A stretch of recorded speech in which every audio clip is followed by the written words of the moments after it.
अस्सलाम वालेकुम दोस्तों, उम्मीद है आप सब लोग खैर से बात करेंगे ओमान एयरपोर्ट्स की। आप सबको पता है कि 1 अक्टूबर से एयरपोर्ट्स जो हैं इंशाल्लाह ओपन हो जाएंगे ओमान के। तो बहुत सारे सवाल थे कि भाई जब एयरपोर्ट ओपन होंगे तो क्या अप्रूवल लाजमी होगी, कोरोना का टेस्ट जो है वो लाजमी होगा, और इंश्योरेंस का खबरें चल रही हैं क्या वो लाजमी होगी। तो इस तरह की जितनी भी हदायत हैं वो इशू कर दी गई हैं। आज 12 अहम पॉइंट इशू किए गए हैं सिविल एविएशन अथॉरिटी की जानब से। वो पॉइंट्स की डिटेल कुछ इस तरह से है। जितने भी नॉन ओमानी हैं, यानी कोई भी नेशनल जो है उसको इजाज़त होगी ओमान में वापस आने की, लेकिन अप्रूवल लाजमी है। जितने भी यानी कोई भी पाकिस्तान, इंडिया, बांग्लादेश कहीं से भी आ रहे हैं उनके लिए अप्रूवल लेना लाजमी होगी, और वो मिनिस्ट्री ऑफ फॉरेन अफेयर से होगी।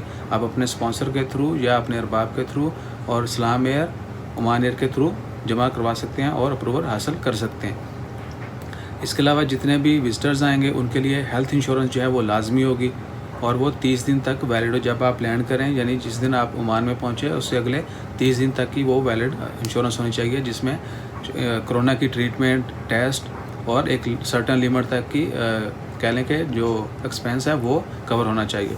उसके बाद जितने भी लोग आएंगे ओमान एयरपोर्ट, उनका टेम्परेचर चेक किया जाएगा। अगर किसी को कोई सिम्टम आता है कोरोना का तो उसको इमीडिएटली इंस्टीट्यूट ले जाया जाएगा, हॉस्पिटल जाएगा ट्रीटमेंट के लिए, टेस्ट के लिए। उसके बाद जितने भी ट्रांजिट जिन लोगों का होगा, कनेक्टिंग फ़्लाइट्स होती हैं, उनके लिए टेम्परेचर चेक करना और कोई भी डॉक्यूमेंट्स वगैरह शो करना, इंश्योरेंस का होना, वो ओमान एयरपोर्ट के ऊपर चेक नहीं किया जाएगा। उसके अलावा जितने भी लोग हैं जितने भी लोग ओमान में आएंगे उनको कोई भी डॉक्यूमेंट उनसे पूछा जा सकता है। अथॉरिटी जो है कोविड-19 के हवाले से, सेफ्टी के हवाले से, यानी PCR टेस्ट या उनका कोई भी इंस्टीट्यूशनल क्वारंटाइन है तो भी, घर में रहते हैं तो भी, या अगर उनके पास वैलिड अकोमोडेशन है तो इस तरह के कोई भी डॉक्यूमेंट्स उनसे पूछा जा सकता है और उनको प्रोवाइड करना लाजमी होगा। उसके बाद है फ़िज़िकल डिस्टेंस। आप एयरपोर्ट पे जब लैंड करेंगे वहाँ से लेके आपकी एग्ज़िट तक आपने किसी भी लगेज टर्मिनल पे हैं, इमिग्रेशन पे हैं, किसी भी काउंटर पे हैं, फ़िज़िकल डिस्टेंस जो है उसको मेंटेन रखना है। उसके बाद 7वां पॉइंट है, जितने भी पैसेंजर ओमान एयरपोर्ट पे लैंड करेंगे ओमान में आने के लिए, उनके लिए लाजमी होगा तरासुद प्लस एप्लीकेशन अपने मोबाइल में इंस्टॉल करें और डाटा जो है अकॉर्डिंगली अपडेट करें। उसके अलावा जितने भी ओमान में लोग आएंगे उनके लिए कोरोना का टेस्ट करवाना लाजमी होगा।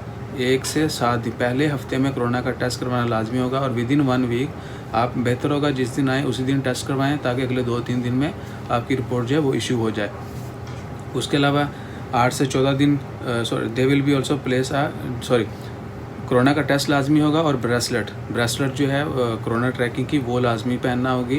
वो 14 दिन तक, जब तक आप क्वारंटाइन में हैं तब तक आपने ब्रेसलेट पहने रखना है। उसके बाद जितने भी फॉरेनर हैं ओमान में आ रहे हैं उनके लिए लाजमी होगा कि वो पहले से अपनी रिजर्वेशन करवाएं क्वारंटाइन के लिए, या अगर उनके पास वैलिड अकोमोडेशन है तो वो एक एम्प्लॉयमेंट सर्टिफिकेट मिलता है, अपने स्पॉन्सर और बाप से लें। उसमें मेंशन होता है कि भाई इसकी अकोमोडेशन है, everything is ready, so he will stay at home. घर पे क्वारंटाइन के लिए, यानी वो आपके लिए हेल्पफुल होगा वो डॉक्यूमेंट्स। उसके बाद है 9वां पॉइंट, जितने भी 10वां पॉइंट ये है, the 2 national airline only Oman air और सलाम एयर जो है वो ट्रांसफ़र पैसेंजर जो होते हैं उनको कैरी कर सकती है। इसके अलावा कोई और एयरलाइन जो है वो कैरी नहीं कर सकती। यानी जिनका ट्रांजिट होगा, जो लोग ओमान एयरपोर्ट पे पहले आएंगे फिर वो किसी दूसरी कंट्री में जाए, उनके लिए लाजमी होगा कि वो ओमान एयर या सलाम एयर के थ्रू ही सफ़र करें, क्योंकि यही 2 एयरलाइन को इजाज़त होगी ओमान एयरपोर्ट पे ट्रांजिट पैसेंजर जो है वो कैरी करने की। Sorry for that. इसके अलावा एयर क्रू मेंबर जो है उसके लिए क्वारंटाइन लाजमी नहीं है, और सिर्फ उनके लिए लाजमी होगा जितने भी प्रिकॉशनरी मेजर्स हैं कोरोना के उनको फॉलो करना। उसके अलावा 12वां पॉइंट जो है लास्ट, वो है जितने भी डिप्लोमेट्स ओमान में आ रहे हैं उनके लिए पहले थोड़े रूल डिफरेंट थे, अब जो है उनके लिए थोड़ी नरमी हो गई है, और वो क्वारंटाइन जो है वो घर में रह सकते हैं। यानी पहले उनके लिए था लाजमी कि वो इंस्टीट्यूशनल क्वारंटाइन में रहें, अब उनके लिए जो है वो उनके डिप्लोमेट्स के लिए भी होम क्वारंटाइन की इजाज़त दे दी गई है।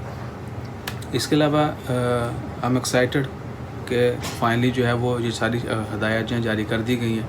बहुत पिछला वीक जो है वो इसी तजब्जुब में गुजरा कि भाई जब एयरपोर्ट ओपन होगा तो क्या होगा। इसके अलावा मैंने अपनी दूसरी न्यूज़ में डाल दी है कि ओमान वापसी के मतलब नए वीज़े जिनके पास हैं वो भी वापस आ सकते हैं, और इंशाल्लाह खैर होपफुली जल्द जो है वो विज़िट वीज़ा और नया वीज़ा ओपन करने के बारे में भी ऐलान कर दिया जाएगा। अपना ख्याल रखें, दुआ में याद रखें। जज़ाकल्लाह, अल्लाह हाफ़िज़।